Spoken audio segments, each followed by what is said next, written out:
คือว่าสร้างเพิ่นเฮ็ดเสร็จเป็นที่แฮมห้อยเนาะนี่มันก็ใส่นิ้วไปสิเนาะพอดีนิ้วหนึ่งเนาะตามที่เขาบอกพอดีประมาณนี้แหละพี่น้องเอ้ยเนาะแล้วสิย่างเพิ่นหอบๆก่อนพี่น้องเอ้ยแล้วก็สิได้จ่ายเงินเพิ่นเนาะจ่ายค่าสร้างพี่น้องเอ้ยเพิ่นก็ใส่นี่พี่น้องเอ้ยนี่ใส่เรียบร้อยหมดเลยนี่คือว่าเสร็จสิ้นเป็นที่แฮมห้อยเนาะมันก็เฮ็ดงามเฮ็ดเป็นดิ้วพี่น้องเนาะนี่นี่เนาะ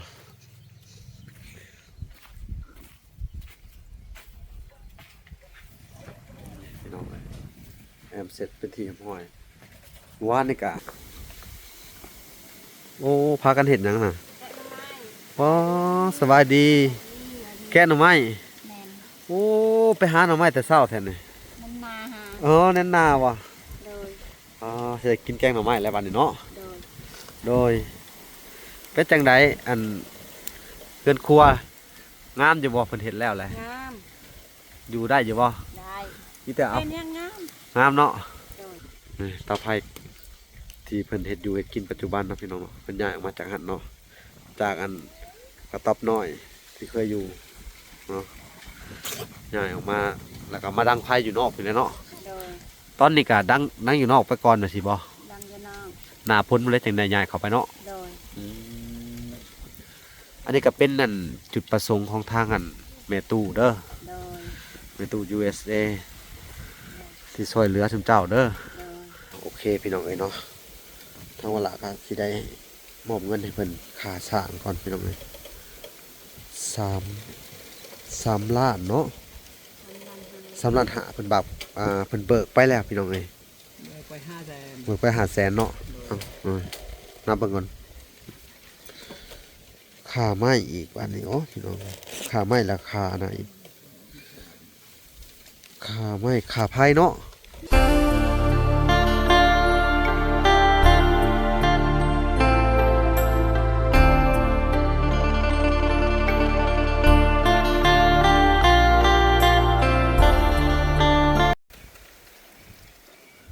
โอเคพี่น้องเอ้ยเนาะกับสบายดีพ่อแม่พี่น้องเนาะเบิดสู่คู่สู่คนพี่น้องเอ้ยกันยินดีเข้าสู่ช่อง YouTube เบาลาสายบุญคุณนะทำคือเก่าพี่น้องเอเซนเก่าเซนไกพี่น้องเอ้ยเนาะ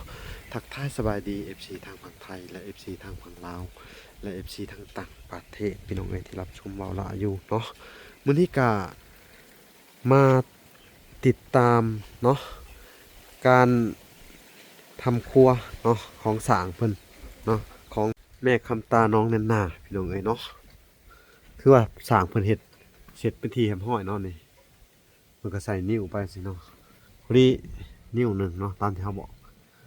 พอดีประมาณนี้แหละพี่น้องเอ้ยเนาะแล้วสิย่างเพิ่นหอบๆก่อนพี่น้องเอ้ยแล้วก็สิได้จ่ายเงินเพิ่น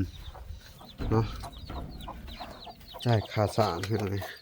เพิ่นก็ใส่นี่พี่น้องเอ้ยนี่ใส่เรียบร้อยหมดเลยนี่ที่ว่าเสร็จสิ้นเป็นที่ห้อยเนาะมันก็เฮ็ดงามเฮ็ดเป็นดิ้วพี่น้องเนาะนี่นี่เนาะ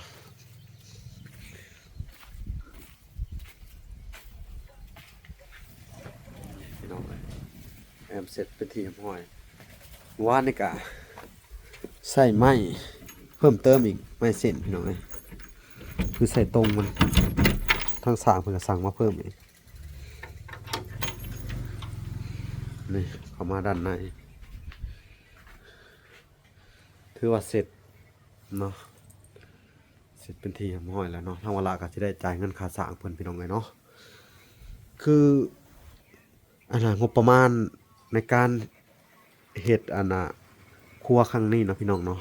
ก็คือว่าเบิดหลายเติบเนาะก็เป็นจำนวนเงินอยู่ซื้อไม้นี่อัน6 ล้านพี่น้องเอ้ยค่าสร้างอ่ะ4 ล้านก็พอดีเป็น10 ล้านแล้วก็ค่าวงกบ2 ล้าน5พี่น้องเอ้ยแล้วก็ค่าอันนี้บ้านพับแล้วก็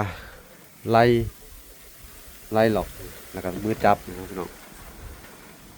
กะ410,000พี่น้องเอ้ยเนาะแล้วก็สิได้จ่ายค่าไม้เพิ่มเติมอีกพี่น้องเอ้ย6โตละ60พี่น้องเอ้ยนี่เดี๋ยวจะให้เพิ่นไล่ให้เนาะอ่ะโอเคเดี๋ยวเราสิไปอ่าสอบถามเบิ่งทางสร้างแล้วก็แม่น้องนันนาเลยพี่น้องผู้ว่าเพิ่นเฮ็ดหยังอยู่นะโอ้พากันเฮ็ดหยังน่ะ แกะทำไม อ๋อสบายดี แกะหน่อไม้ แมน โอ้ไปหาหน่อไม้แต่เช้าแท้นี่ มันนาหา อ๋อแน่นหน้าว่ะ โดย อ๋อสิได้กินแกงหน่อไม้แล้วบัดนี้เนาะ โดย โดยเป็นจังไดอันเรือนครัวงามอยู่บ่เพิ่นเฮ็ดแล้วแหละ งาม อยู่ได้อยู่บ่ ได้ มีแต่เอา เป็นยังงาม งามเนาะ โดย ถ้ามีโอกาสถ้ามีบ่มีล้อเนาะคือว่าเลยเอาดินมาถมมาหั่นเนาะอีกเนาะ บ่มี พี่น้อง มั เอ้ น ย มีลอกเห็นนั่นเอง เนาะ มาสุกทมสุกทม อืมสุกถมดินขึ้นไปนั่นหนึ่งเนาะ แม่น แต่ว่าก็อย่าถมให้มันอันนั้นเด้อ บ่ ให้มันถึงไม้ยันปวกมันขึ้นเนาะเฮาบ่ทันได้เทพื้นแฮงเนาะ โดย อืมพี่น้องเอ้ยนี่ก็ถือว่าสร้างเพิ่นเฮ็ดงามเนาะ งาม ใช้ได้พี่น้องเอ้ยเฮ็ดเรียบร้อยแหละ แม่น พี่น้องเอ้ยเนาะทำมาหลักอ่ะ ฉะนั้นงาม สิได้จ่ายเงินค่าสร้างนำมื้อนี้เนาะ โดย อืมบัดนี้อยู่สบายขึ้นแล้วบัดนี้สะดวกสบายขึ้นเนาะ โดยบาย อือฮึ บายแล้วแบบนี้มีบันดังไทย อืม บ่วิววิวลม ลมว่อยๆลมวิวๆเลยเนาะ แม่น อืมก็ถือว่าใช้ได้ได้พี่น้องเอ้ยแนวแต่ไกลก็งามๆเนาะพี่น้องเอ้ยเฮ็ดตอกปอกอยู่พี่น้องเอ้ยรวมทั้งเฮือนเพิ่นยังเข้ากันเบิดเลยเนาะ โดย อือฮึนี่เตาไผ่ที่เพิ่นเฮ็ดอยู่เฮ็ดกินปัจจุบันเนาะพี่น้องเนาะเพิ่นย้ายออกมาจากหันเนาะจากอันกระต๊อบน้อยที่เคยอยู่เนาะย้ายออกมาแล้วก็มาดังไผ่อยู่นอกพี่เลยเนาะ โดย ตอนนี้ก็ดังอยู่นอกไปก่อนน่ะสิบ่ ดังอยู่นอก หน้าพ้นบ่เลยจังได้ย้ายเข้าไปเนาะ โดย อันนี้ก็เป็นนั่นจุดประสงค์ของทางอันแม่ตู้เด้อ โดย แม่ตู้ USA ที่ช่วยเหลือทุกเจ้าเด้อ โดย โอ้ยเบิดหลายได้อนี่ โดย ฮู้ว่าเบิดเท่าไหร่นี่เฉพาะอันค่าไม้นะมันก็ถึงอยู่6ล้านแล้วแรกๆเนาะแล้วก็ยังบ่พออีกอันยังไม่เส้น6โตเสียจ่ายอีกเนาะพี่น้องเอ้ย6โตนี่มันก็ถึงอยู่360,000มันบ่เนาะ360,000แล้วก็สิได้จ่ายค่าสร้างเพิ่นนำอีกพี่น้องเอ้ยเพิ่นก็เบิกไปอยู่อัน500,000พี่น้องแล้วก็ยังเหลืออยู่3ล้าน5ค่าสร้างก็จะได้จ่ายคือเพิ่นค่าไฟนำเท่าไหร่นะเขาอยากได้ 300,000 อ๋อคือแพงแพง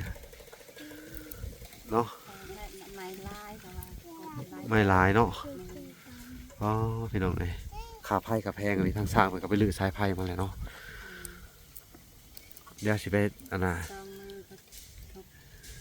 ทุบกบอันสองมือ เขากบ2มื้อ สองมืออะไรไหม มื้อละแสนบ่ได้บ่ขอน้ำเพิ่นอีกบ่ได้บ่ บ่ได้เพิ่นว่าบ่ได้ บ่ได้นะ อืม คนขอ300,000พี่น้องเอ้ยโอ้เนาะค่าไฟกับแพงอะไรหรอเอ้าเดี๋ยวพลาสิได้จ่ายเงินให้ค่าสร้างเลยพี่น้องเอ้ยเนาะพี่น้องเอ้ยนี่ทางสร้างเพิ่นก็สวัสดีเด้อสร้างเด้อสวัสดีก็มีแต่มาไหลเงินกันอืมอันโดสวัสดีมานั่งแม่คำตามานั่งให้ก่อนตรงนั้นน่ะลงมาก่อนจะได้จ่ายเงินก่อนพี่น้องเอ้ยเนาะถือว่าแล้วเสร็จสิ้นไปเทียมห้อยแล้วเนาะค่าสร้างอันน่ะค่าไม้นี่360,000ก่อนบ่ โดยไปละ เออ หกโต 6โตเนาะ จะลุกมาละ อือฮึแล้วก็ ราคา60 อันน่ะโตะหมู่บ้านนี่บ้านผับบ าทครับพอดีทั้งหมด 410,000 400,000 แม่นบ่ 410,000 เขาก็ยังเหลือน้ำเจ้าอยู่90,000 90,000เนี่ย เนาะ โดย โอเคเดี๋ยวเขาสิจ่ายเงินนั่นเบื้องต้นกันนะพี่ พี่น้องเอ้ย บินอยู่น้ำลุงแล้วบินอยู่น้ำลุง ลุงเจ้าเนาะ โดย โอเคโอเคเดี๋ยวเฮาสิจ่ายเงินค่าสร้างก่อนพี่น้องเอ้ยแล้วก็จ่ายเงินค่าไม้ตัวเพิ่นเอามาใหม่อีกอันน่ะ6ตัวเนาะ โดย น้อยแล้วกันโอ้แป้นยังเหลือเฉยเนาะ ยังเรือ 14 14แพ อ๋อแสดงเขาสั่งเหลือเนาะเก็บไว้ดีๆเด้อ เฮ็ดดี เก็บไว้แล้วแป้นเนาะ บ่อึดแล้วเฮ็ด ไม่ย่างอย่างดีเลยพี่น้องเอ้ยเป็นเหลือเฉยเนาะพี่น้องเอ้าพี่น้องเอ้ยสิได้จ่ายค่าสร้างก่อนบัดนี้โอเคพี่น้องเอ้ยเนาะทางเวลาก็สิได้มอบเงินให้เพิ่นค่าสร้างก่อนพี่น้องเอ้ย3 ล้านเนาะ3 ล้านหาเพิ่นบักเพิ่นเบิกไปแล้วพี่น้องเอ้ย ไป500,000 เบิกไป500,000เนาะนับเบิ่งก่อนค่าไม้อีกบัดนี้โอ้พี่น้องค่าไม้ราคาไหนค่าไม้ค่าไผ่เนาะค่าไผ่อีกพี่น้องเอ้ยเป็นอะไรเป็นไข่แห้งบ่จ้ะเป็นประสาทขึ้นปวดหัวจากห้าแบบว่าโรคเก่ากำเริบเนาะ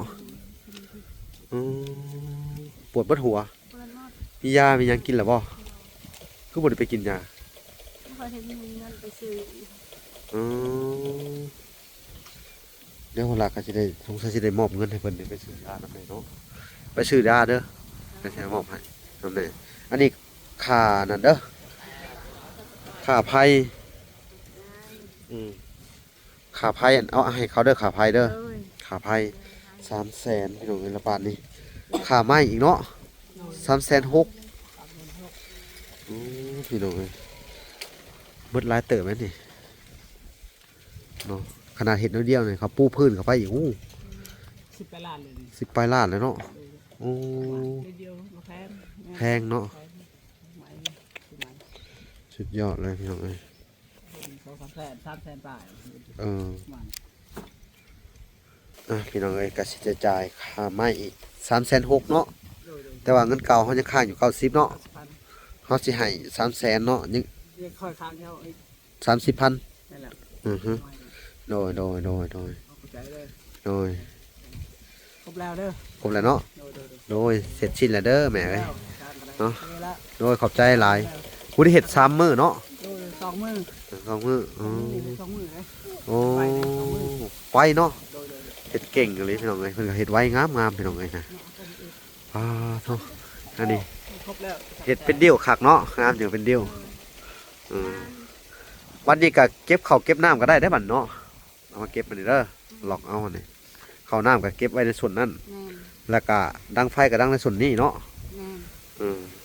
ไปซื้อกระสอบให้เขาเอา โอเคเนาะ โดยโอเคสั่งมีโดยอ่าฮะ บิดอยู่มาแล้วบิด โดยเดี๋ยวสิไปเบิ่งวินน้ำเพิ่นน้ำแน่พี่น้องเพิ่นซื้ออันน่ะเมื่อวานนี่ซื้อบ้านพับแล้วก็ซื้ออันน่ะกรล็อกประตูมือจับประตูใส่แล้วก็คุณแจใหญ่น้ำแน่เพิ่นซื้อมาเมื่อวานนี่พี่น้องเอาละเอาเงินให้เพิ่นเนาะถือว่าการที่ช่วยเหลือในครั้งนี้ก็เป็นจุดประสงค์ของทางแม่ตู้เพิ่นช่วยไปก็ด้วยความเอ็นดูเมตตาสงสารเนาะสงสารสองแม่ลูกนี่เนาะพี่น้องเอ้ยที่ว่าตกทุกข์ได้ยากลำบากหลายพี่น้องเอ้ยเนาะคือทางเพิ่นช่วยคนที่อยากได้อยากมีตั้งใจแบบว่า อันเฮ็ดเวียกซอยไปแล้วอันน่ะแบบว่าต่อเติมหาอยู่หากินได้เองเนาะบ่แม่นว่าสิให้เฮาซอยตลอดเนาะมันก็เป็นไปบ่ได้แม่นบ่ โดย อันนี้คือจุดประสงค์ของเพิ่นซอยอยากให้เจ้า มีบ่อนอยู่อาศัยมีบ่อนครัวเฮ็ดกินงามๆเด้อคือตัวเพิ่นเองก็บ่แม่นว่าเพิ่นหังเพิ่นมีเด้อเพิ่นก็อาศัยเงินนั่นเงินผู้เฒ่าว่าซั่นซะคือบ้านเฮาก็เนาะใช้เงินผู้เฒ่าพอได้กินได้อยู่ได้ใช้ได้จ่ายเป็นวันเนาะขนาดตัวเพิ่นเองผู้ที่สอนนี่เพิ่นก็ยังเจ็บโซเนาะเจ็บโซเพิ่นก็ยังคิดอันน่ะช่วยเหลือซุมเจ้าคือเอาขนาดเพิ่นป่วยนอนโรงพยาบาลเพิ่นยังเป็นห่วงเรื่องของการช่วยเหลือคนทุกข์คนยากเนาะถือว่าจิตใจดีมีเมตตาที่สุดแหละเนาะ ท่าที่ทางอันเวลาอันน่ะเห็นมาพี่น้องเอ้ยเนาะจนบ่ได้ห่วงตัวเองเนาะจนบ่ได้ห่วงเงินห่วงคำเนาะได้มากอะอันน่ะช่วยเหลือหรือว่าบริจาคช่วยสังคมเบิดเลยเนาะเพิ่นช่วยคนให้มีชีวิตที่ดีขึ้นเนาะช่วยให้มีอันว่าไงช่วยกำลังใจช่วยให้มีอยู่มีกินเนาะให้มีฐานะดีขึ้น ถึงแม้สิบ่มีไหหน้าตากะแต่ชุมเจ้าก็สามารถเลี้ยงดูตัวเองได้เนาะไปหารับจ้าง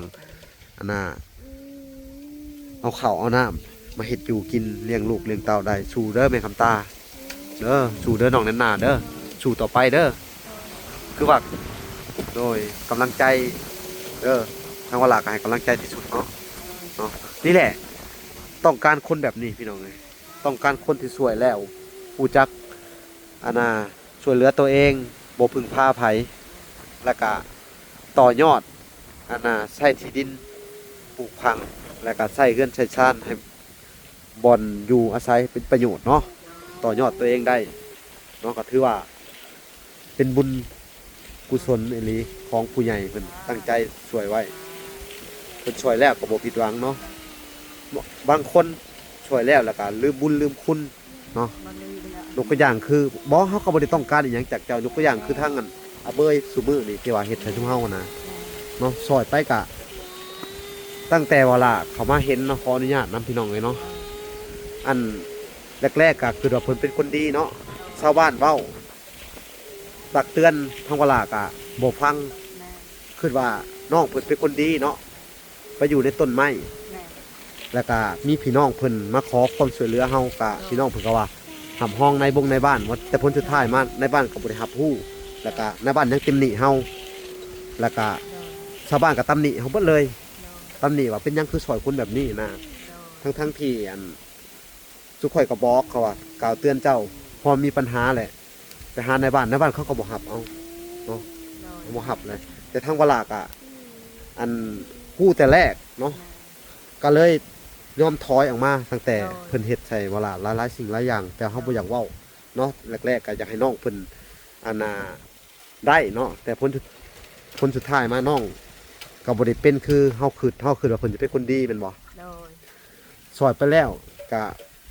ใส่ร้ายป้ายสีเฮาแว่งกัดเฮาที่ผ่านมาเนาะทั้งที่ตัวน้องเป็นคนเฮ็ดเองเนาะเฮาก็พยายามสอยคนนี่สอยอยากให้เป็นคนดีเนาะ โดยแม่ เพิ่นก็แรกๆเพิ่นก็บอกว่าเพิ่นติดยาตั้งแต่อายุอัน3 ปีลิ้นยามาตั้งแต่น้อยๆเลยนะเพิ่นเว้าลิ้นก็คือว่าชาวบ้านอันน่ะเว้ามาว่า ตั้งแต่พ่อผู้เนาะพ่อแม่ครอบครัวน่ะเจ้าก็เคยได้ยินอยู่บ่ ได้ยินเขาเอากันนานๆ อืม เพิ่นก็เอาได้นาน อันน่ะทั้งพ่อก็สูบยามาตายจนยามาเนาะ แม่ เขาว่าแล้วก็ขายให้ขายนาดินดอน แม่ ตอนหญ้าขายเบิดเขาว่า แม่ แล้วเวลาก็บ่พังเพราะเหตุใดที่ว่าบ่ล่ะบ่เข้าไปยุ่งเนาะคือหนึ่งมาหลังจากที่ชาวบ้านบอกอันนั้นทั้งเวลาก็ถอนโตวออกมาเลยนะบ่เข้าไปยุ่งเกี่ยวกับเรื่องของเพิ่นเลยก็ให้คนอื่นช่วยไปก็คิดว่าน้องสิเป็นคนดีในเมื่อหน้าเนาะ แม่ เขาก็ปล่อยให้คนอื่นช่วยเนึ แม่ เนาะทางทีมงานเนาะบ่ว่าจะเป็นบ่พรบ่น้อยบ่สัญญาช่วยแต่แรก แม่ ๆแล้วคนอื่นทั้งเวลาถอนโตวออกมาเลย เพราะว่าเฮาสิบ่ช่วยคนแบบนั้นเนาะ และผู้ใหญ่ทั้งเวลาก็บอกเลยว่าสิบ่ช่วยคนแบบนั้นนะ แม่นคนบ่พังคน คนบ่พังความคนแล้วก็ แม่น แล้วก็ที่จริงอ่ะคือเขาเว้าแหละชาวบ้านว่าบ่แม่นว่าเขาบ่เลี้ยงดูเขาให้บ่อนอยู่หลายๆคนก็เอาไปอยู่นํแต่ว่า แม่น อันเราบ่อยู่เราบ่แบบว่าบ่พังเสือคมไผบ่อยากเป็นนั่นอ่าทาสไผนะว่าง่ายคือบอกบ่ได้ใส่บ่พัง แม่นบ่อยู่อย่าขึ้นกับตัวเองเล อืม ย ทางในบ้านก็เว้าคนผู้นี้เพิ่นว่า อันบ่มีไผไปอันน่ะบอกสอนได้ขนาดทางในบ้านยังเอาบ่ได้นะเพิ่นว่าในบ้านเป็นคนเว้าเองนะ แม่น คนผู้นี้ก็คืออันน่ะเราก็เสนอไปทางเมืองทางหยังแหละหลายๆเทื่อแหละมา แต่ว่าทางเขาเองก็เฮ็ดตัวเขาเองหั้นนะ แม่น เฮาก็บ่อยาก ก็แม่น เว้าหลาย นั่นแหละก็เบิ่งมันไปนั่นน่ะ ไปในป่าในดงเนาะ ไปนะปลานะดง แล้วก็ หาลักไปหาเล็ม หากินข้าวกินน้ำเขาหลักน้ำเขา สิหานี่บ่มีมีแต่หาลักเอาไปนั่นแหละ หลักเอาหลายคนกะบางคนกะให้กินแล้วก็ แบบว่า กินพร้อมวิทย์นั่นวิทย์คนรักเอาไป อืม เดี๋ยวนั้นได้ อันนี้ชาวบ้านเขาก็เว้าเนาะ แม่ เคยได้ยินเนาะ และเคยได้ยินอยู่เพิ่น อือฮึ ว่า โดยนี่แหละพี่น้องเอ้ยก็ถือว่าเฮาซอยคนผิดเฮาลงผิดพี่น้องเอ้ยตั้งแต่แรกแหละพี่น้องเวลาออกมาแล้วเวลาก็ซอยซ้ำที่ซอยได้ซ้ำที่เฮามีงบประมาณเนาะ โดย คืองบประมาณของทั้งเวลากับซอยเพิ่นแต่แรกเบิดแล้วเวลาก็ถอนตัวออกเลยบ่ถ่ายเลย เพราะว่าสิบ่ซอยคนที่บ่ฮู้บุญคุณคนแล้วก็สิบ่ซอยคนแบบนี้นะเฮาสัญญาเจ็บตัวอย่างเนาะไอดอนนี่เราเป็นลูกกำพร้าแม่นบ่ แมน แต่ว่าเราตั้งแต่อายุ12 ปีได้แล้วพ่อแม่เราตายแม่นบ่ แมนเรามีประวัติดาดอน ไอดอนนี่คือว่าไปอยู่น้ำไผก็หักแพง ไฟ เนาะ กะหักแทง คือว่าบ่ ไฟกะหัก บ่มี แทง ประวัติการหลักเล่มแล้วก็อยู่นำเขาก็ซื่อสัตย์เลี้ยงงัวเลี้ยงกล้วยเขาได้เนาะ บ่มีประวัติเขา เอาชีวิตรอดได้แม่นบ่ แมน อืมแต่ว่าเขากับบุกูเสร็จอย่างไรพี่น้องในเมื่อนั่นแหละก็ทั้งเวลาก็ได้มอบคืนให้ทางกันบ้านเขาได้บอกกับทีมงานว่าทั้งเวลานี่สิบ่ขอเขาไปยุ่งบ่ขอเขาไปถ่ายทำอีหยังเขาเลยนะ โดย เออถึงแม้สิเป็นอย่างไรก็มีแต่ว่าให้คนที่เขาถ่ายทำเนาะคนที่เขาเคยช่วยเหลือกันนั่นแหละแต่เวลาก็เคยช่วยเหลือกับบ่ได้ขออีหยังคืนดอก โดย เขาก็บ่มีสิทธิ์อันน่ะ แมน ไปยุ่งเกี่ยวในที่ดินอีหยังของเขานะเวลาบ่มีสิทธิ์เวลาให้ก็คือให้ไปเลยคือชุมเจ้านี่เวลาก็บ่มีสิทธิ์นอกจากว่า ผู้ใหญ่เพิ่นบ่พอใจแบบว่าในชุเจ้าแบบเฮ็ดโลเล่ๆไปขายบ่อหยังหั้นน่ะเนาะ โดย เอาของเพิ่นไปขาย โดย เพื่อเพิ่นอยากซอยชุเจ้าได้ชุเจ้าจุดประสงค์ของชุเจ้ากับ อันบ่อยากอยู่เฮือนแล้วทะเลาะบ่แบ่งกันแล้วก็อยากขายดินขายดอนอีหยังประมาณนี้บ่ได้ตัวนั้นเนาะ บ่ได้ คือเฮาซอยชุเจ้านี่ซอยแล้วคือซอยไปเลย คือทางเวลานี่สิซอยคนแบบว่า เข้าหาในบ้านร้องขอมาเนาะคือชุเจ้านี่ก็ โดย ซอยหมอแล้วเฮาก็มอบคืนให้ในบ้านเนาะ โดย คือชุเจ้านี่ก็มอบคืนให้ในบ้าน โดย แล้วก็แล้วไปแล้ว แล้วแต่พี่น้องเอ้ยช่อยเพิ่นไปแล้ววันนี้มันก็ขึ้นอยู่กับอันในบ้านเนาะถ้ามีปัญหามาก็ในบ้านก็เสนอเฮามาเนาะ แมน เสนอเฮาว่าผู้นี้เป็นอย่างนี้เดี๋ยวนี้เด้อ โดย ขายของเจ้าเลยเด้ออหยังประมาณนี้นะ โดย เนาะเฮาก็สามารถเข้าไปพูดคุยได้เนาะโดยประมาณนี้แหละเนาะแต่ว่าคืออาเบยนี่ในบ้านบ่ฮับเลยทั้งจุดซุ้มนี่เขาก็เอื้อมละอายทั้งเวลาก็เอื้อมละอายไปทางใดเขาก็ป้าหน้าว่าอุ้ยเอาคนอันนี้มาอยู่เฮ็ดหยังเอาคนบ่ดีเอาคนอันนี้มาอยู่ซอยเฮ็ดหยังคนแบบนี้อะนะ โดย โอ้ยเฮาก็บอกอันน่ะชาวบ้านว่าเฮาบ่ได้เป็นคนซอยเด้อไปถามคนที่ซอยเรืออันน่ะน้องนุ่นนะถามคนที่ไปถ่ายเนาะทั้งเวลาก็ทุกคนก็คือสิเห็นบ่ได้เคยถ่ายนะตั้งแต่ประมาณ 6-7 เดือนแล้วเขาบ่ได้ถ่ายเนาะตั้งแต่นั้นน่ะเฮาก็ปล่อยเลยเนาะตั้งแต่เพิ่นอันบ่ให้เฮาถ่ายแล้วก็บ่ให้เฮาเข้าไปอันน่ะบอกสอนเนี่ยนะทั้งเวลาก็ได้ถอนตัวออกมาแต่โดนแล้วพี่น้องเอ้ย แส มีห ด ยัง งว่าเขาหันครอบครัวเขาหันหมดเพื่อนเลยทั้งพ่อทั้งแม่ทั้ง แม่น ทั้งน้อง แม่น เขาเบิ่ง แม่ว่าเป็นคนที่แบบกระล่อนวอกแวกว่า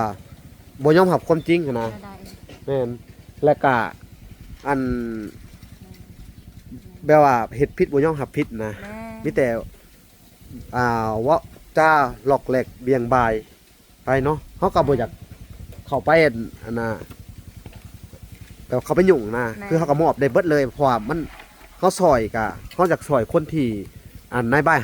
รับรู้นำแม่นบ่ แม่ แล้วก็มีผู้ปกครองเนาะถ้าบ่มีแบบนั้นน่ะมันสิถ้ามันสร้างปัญหามาเฮาย าก เฮาก็บ่รับ ยาก บ่รับ ไป ผิดชอบ หมดแหละ คือไปสิแล้วเฮาก็ได้บอกชาวบ้านเขาว่า แม่ ข่อยถอนโตเลยเด้อข่อยบ่ได้รับเอาผู้นี้มา แม่ มาช่วยเหลือต่อไปอีกแล้วนะโอ้ย ไปได้พระค่ะ อืม ไปไว้แต่ อ่ะโอเคพี่น้องไอ้บาทนี่ ปะไว้ คือที่เวลาเว้าไปแหละเนาะ โดย นี่แหละ จังหวะทุกเจ้าก็เส้นกันเนาะมีแต่ว่า ขอบบุญขอบคุณเพิ่นแล้วก็ตั้งจิตอธิษฐานให้เพิ่นเนาะให้เพิ่นอยู่ดีมีแฮงเนาะ โดย ผู้สำนึกบุญคุณเพิ่นแต่บ่ต้องสำนึกบุญคุณเฮาดอกเฮาหับเป็นผู้มาซอยแล้วอะไรกันนี้ไปแม่นบ่ โดย เนาะ โดย คือเขาเว้าหั่นแหละเนาะอันเอ้าโอเคมีแต่ว่า ครับ ให้เจ้าขอบบุญขอบคุณ ข เพิ่ อน บคุณเพิ่นในใหญ่เนาะ แม่ตู้ ในตู้ไอ้น้องอยู่ดีนี่ แม่ตู้ USA ให้พญาติโลกาความเจ็บอย่าให้เพิ่นได้ความกายอย่าให้เพิ่นมีเด้อให้อายุมันควันยืนจ้ะสาธุ เนาะอันนี้เป็นเงินของทางแม่ตู้เด้อ โดย แม่ตู้ USA เด้อ โดย ทางครอบครัวเพิ่นก็ให้อยู่ดีมีแฮงเนาะความเจ็บจะได้ความไข้จะมีหายเจ็บหายไข้หายพยาธิโรคครับพี่น้องเอ้ยเนาะ แล้วก็ในส่วนของอันทั้งแม่ตู้ก็อานงเด้อเพิ่นก็เจาะน้ำแล้วก็เฮ็ดอันน่ะให้เจ้าสมทบซอยอันห้องน้ำเด้อ โดย เนาะต้นนี้ก็ในเมื่ออนาคาค่อยๆปรับปรุงเอาเนาะถมที่เข้าไปเล็กๆน้อยๆใส่กระสอบเนาะ โดย เฮ็ดเอาเด้อแต่ว่าระวังปวกหน่อยเด้อยันปวก แม่น เบิ่ง นี่แหละอยู่ดี ถ้าว่าปวกขึ้นเจ้าก็หายามาขาเด้อ แม่น อืมบ่มีเงินไปหาหมอเนาะอ๋อพี่น้องเอ้ยลืมเลยพี่น้องเอ้ยสิได้ให้เพิ่นพาไปหาหมอก่อนพี่น้องเอ้ยเนาะนี่เอาเด้ออันนี้ก็เป็นเงินแม่ตู้คือเก่าเด้อ โดย ไปซื้อยากินเด้อ โดย เอาอีก100,000โดยเนาะ ยู่ดีมี อันนี้ก็ เจ็บให้เพิ่น เจ้าฮู้บ่ ยายเพิ่นมีเด้อ โดยแม่ตู้นี่เป็นผู้ที่อันใจบุญที่สุดเลยได้ เป็นพระเวสสันดรก็ว่าแม่นทานทุกสิ่งทุกอย่าง โดย เนาะทานจนเบิดโต แม่ จักสิเฮ็ดจังไดพี่น้องเอ้ย ยู่ดีมีแห้งครับ เนาะ พิ่ พระเวสสันดรแล้วก็ เป็นอันนั้นนางฟ้าเทวดาเดินดิน โดย เนาะช่วยเหลือสังคมพี่น้องเอ้ยทั้งเวลาก็ดีมกดีใจนำจุเจ้าเด้อ โดย ถ้าบ่มีเพิ่นกับบ่ลากันมีแต่โตเป่าบ่ฮู้ว่าสิซอยจุเจ้าได้จังไดเนาะก็ได้แต่เป็นกระบอกเสียงให้นี่เด้อ เพิ่นมีเพิ่นมันคนยืน โดย โดยดีใจหลายๆเนาะ ให้เพิ่นหายเด้อให้เพิ่นหันเพิ่นแหง โดยเพิ่นให้เพิ่นหายดีเพราะเพิ่นก็ขนาดบ่ลากันยังเงึดเนาะเงึดใจเพิ่นบ่สบายแท้ๆอยู่ในห้องหมอเนาะ แม่ตูเพิ่นผู้อันคอยเว้ามื้อนั้นบ่ โดยที่ว่าช่วยเหลือเจ้านี่แหละอันนี้นะ อืม แต่ว่าแม่ตู้นงกับอันน่ะเพิ่นช่วยน้ำเจ้าแล้วก็ซอยเฮ็ดอันห้องน้ำเด้อ โดย โดยอ้าวพี่น้องเอ้ยกะสุดท้ายนี่กะบ่มีหยังหลายพี่น้องเอ้ยทั้งว่าล่ะกะบ่มีหยังสิตอบบุญแทนคุณทั้งพ่อแม่เนาะอยู่ทางอันเมืองนอกเมืองนาพี่น้องเอ้ยก็ขอให้ทั้งพ่อแม่แล้วก็แม่ตู้เพิ่นให้มีแต่ความสุขความเจริญหาเจ็บหายไข้หาพยาธิโรคคาเจ็บในทอนออกเจ็บนอกทอนนี้ปราศจากโรคภัยไข้เจ็บเนาะต่างๆพี่น้องเอ้ย โรคภัยที่เป็นอยู่ก็ขอให้หายขาดเนาะขอให้เพิ่นอยู่สุ่มกินเย็นเนาะมีอายุวันโนสุขังพลังมันยืนอายุร้อยปีสาธุเด้อโอเคพี่น้องเอ้ยเวลาก็สิขอตัวลำลาไปก่อนเนาะไปติดตามเยี่ยมยามทางครอบครัวน้องไก่ทองและก็น้องลินดาต่อพี่น้องเอ้ยเนาะแล้วก็ได้สิมาอัปเดตทุกเจ้าอีกเด้อโดยสิคอยมาเยี่ยมเอาเด้อไปหาหมอไปหยังเด้อ กินยาแล้วเอาเงินไปให้ขาไพ่เขาเด้อทั้งอันนี้กับมิแต่เป็นเงินของแม่ตู้เบิดเด้อ โดย คือว่าล่าว่าแหละอันน่ะเทิดทูสำนึกบุญคุณเพิ่นเด้อเนาะนั่นแหละ ที่ว่าเฮาอยู่ได้ก็เพราะผู้ใหญ่กะบ่ได้มีแต่แม่ตู้ดอกพี่น้องเนาะซอยอันนี้ก็มีผู้ใหญ่หลายๆท่านเด้อ โดย ก็มีทั้งอันผู้ใหญ่ท่านบ่ล่าก็มีทั้งเอื้อยลิซ่าแหละเด้อที่ช่วยเหลือเจ้านักสุดอันนี้ทั้งเอื้อยลิซ่าแล้วก็อ้ายเกิดจาก USA แล้วก็ ไอ้สงครามเนาะช่วยเหลือมาแล้วกระทั่งอันเอื้อยจันจากฮ่องกงเด้ออันผ่านท่องวลามาเนาะเอาก็ขอให้เพิ่นอยู่ดีมีแฮงเด้อ อ้าวโอเคพี่น้อยเนาะปีใหม่นี่ก็ได้ โดยสาธุเนาะทั้งวลาก็ได้เฮ็ดตามหน้าที่และก็ตามจุดประสงค์เป็นที่แห่งห้อยเนาะก็มีแต่หาเพิ่นสั่งหยังอีกเฮาก็สิได้อันน่ะเฮ็ดตามเพิ่นเด้อเอาโอเคพี่น้องเอ้ยคลิปนี้ก็ฝากทุกคนไปติดตามคลิปต่อไปพี่น้องคลิปนี้ก็สิได้ขอกล่าวคำว่าสบายดีและสวัสดีพี่น้องเอ้ยพอกันใหม่คลิปหน้าบ๊ายบาย